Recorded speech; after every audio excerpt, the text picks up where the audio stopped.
কি এগুলো নিয়ে এখন খেলার বয়স আছে নাকি? কাগজের নৌকা টোকা দিয়ে এগুলো নিয়ে আমি কি করবো?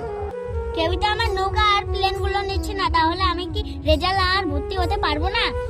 আর ভালো লাগছে না, এখানে একটু বসি। আসুন আসুন দাদা দিদি, সস্তায় সস্তায় নৌকা প্লেন আছে। আসুন আসুন দিদি দাদা, নিয়ে যান প্লেন, সস্তায় প্লেন আছে। কি হয়েছে রে, তুই এখানে বসে আছিস কেন? আমার খুব টাকার প্রয়োজন, কিনুন না কিনুন না। এগুলো দিয়ে আমি কি করবো? আমার কোনো প্রয়োজন নেই, রাখ তোর কাছেই। না কিনুন না, তাহলে আমি ভর্তি আর রেজাল্ট নিতে পারবো না। তোর বাবা থাকতে তুই এসব কেন বিক্রি করছিস? আমার বাবা খুবই অসুস্থ, বলুন তো এখন আমি কি করবো? আচ্ছা তোর প্লেনগুলোর দাম কত রে? আমার 500 টাকার প্লেন আছে। আচ্ছা তোর সব প্লেনগুলো দে, আমি সবগুলোই নেবো।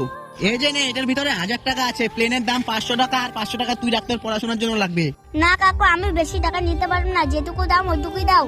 পরের বার যখন আসবো তখন আমাকে প্লেনটা দিয়ে দিস, তাহলেই হবে। কাকু তুমি খুব ভালো। ঠিক আছে, তুই এখন স্কুলে যা, আমি বাড়ি চলে যাই।